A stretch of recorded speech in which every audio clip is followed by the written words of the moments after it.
still smiling, Randy. She's a little bit of left foot. I like going fast.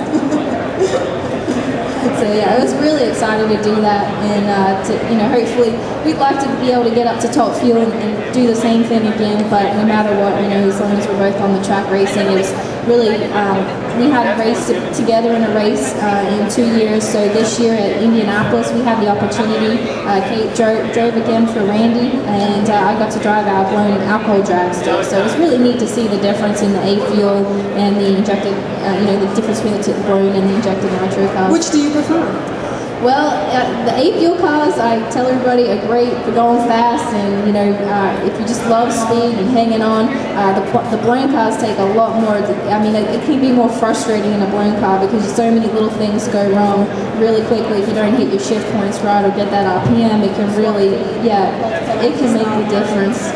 So it's a little bit more trickier to drive, but it's a lot of fun too, getting down the track, and you've got so much to do within 5 seconds. That's what you were telling me, that you visualize the track when you're not, because everyone talks about seat time is so important. Well, heck, if you're on the track 5 seconds a pass, it's not like NASCAR, we've got laps and laps and laps and laps. So in between time, you're visualizing and experiencing mentally the challenges that you face in those quick 5 seconds going down the track.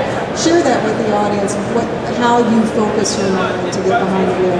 Yeah, we put a lot of positive mental preparation into when you get in the car. Even when you're strapped in the car, you're practicing, you're closing your eyes, you're feeling the levers, you're visualizing the run, but even still going back and that up a bit, pre-run when you're in the tow vehicle waiting to go out. And even at night, I spent many a night lying in bed running 520s at 270 miles per hour down the racetrack, and I'm sure Diana's done the same thing.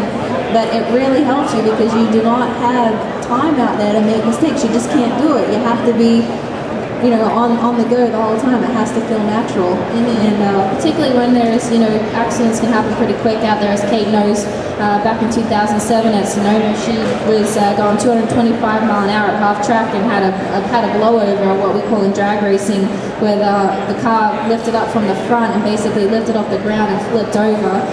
Fortunately, she's just suffered minor concussions and walked away from the accident, but within a split second it can happen, and you've got to be visualizing the what ifs in the sport and being prepared for it, being able to get that kill switch and get the shoots out when you need it. It can make a difference in saving the car or having a big accident. I think Randy's probably heard a lot about this too. Yeah.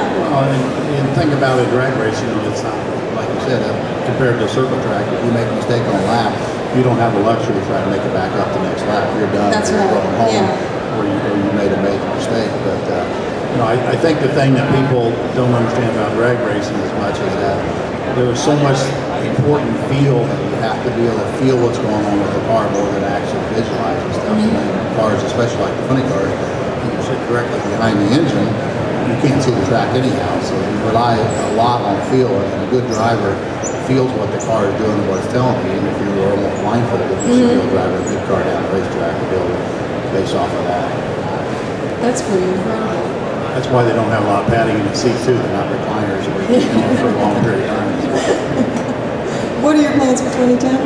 Oh, next year, Dad's going to be back out with the funny car. We're going to run around 16 events next year, give the championship the best go we can. And then Dee and I, we're still busy. Our businesses. That's what I was going to ask. Yeah. In addition, though, to racing, and you also do the managing of the team, all the PR, all the sponsorship outreach. How's that? How do you have time? How do you have time for everything you're doing? We don't sleep much. No, we don't get much sleep either. We manage it together. Dinah does the graphic design, photography. She lends a hand with writing the media, all our press releases. We manage the website together. We actually helped Randy out with his website this year. Dee did a wonderful job doing the graphics on that. It was fantastic. Looks great. Yeah, looks great. And then just being proactive. You can't. Dad's always told us, don't stop, keep going. If you want to make it happen, you got to get out there and you got to do it. And one of our downfalls is we are both a little shy when it comes to getting out there. But with people like Randy and our dad and all our sponsors that have supported us and really given us the strength to just want to keep going and pushing ourselves even further. Well, you're excellent brand ambassadors. You really, really are. You also stay very involved in different charitable organizations. You reach out to schools. You stand up for, you represent well what women in motorsports really should be. Let's say kudos to your dad. Let's wish him a happy birthday. Happy birthday, Dad, wherever you are. Yeah. And now, how can people get in touch with you? What's your website? We have harkertwins.com, and you can also contact us through our dad's website, Harker Motorsport, as well. Or you can reach Kate directly at Kate@Harker Motorsport. But yeah, our website is very interactive. We have a great video on there, so fans can get on and keep up to date with us and see what we do, and subscribe to press releases and check out all our sponsors. Actually, a lot of our great sponsors are here today. You know, we've got the guys at Headman Headers, Lucas Oil's here.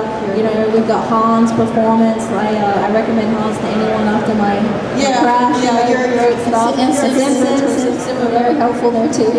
Wonderful people at NGK are here. We got World Racing Wheels, Order Meter, Leandis Clutches. Big thank you to the Swedish clutch guys from. They've done a wonderful job. They've helped us out with a new clutch they've been trying out. It's working really well in a lot of the pro mod cars. And we're trying to get it working well in the dragsters and in the funny cars now for the alcohol classes, and it's quite amazing. I'd recommend anyone that wanting to get some speed out of their car, go over and check it out. You really see a difference? Oh yeah, absolutely. It's fantastic. It really retains the clutch, and we can do 3 runs on our clutch without taking it out of the car. We can just zero it, go back out there, and make another hit. It's awesome. Very cool. And Randy, your website? RandyMeyerRacing.com. And get to the end and win, and just being proactive. It has been tough. Like Dee and I, we miss our friends, I miss our families, but we're finding there's ways to stay in touch. Especially with Facebook and Twitter and everything. And actually, we've kind of extended our reach into the Australian market. We actually are sponsoring or helping out another young girl in junior dragster down there. Her name's Cassidy Spencer. She's going to be flying the KDH Racing colors next year for us down there. You're an international team now.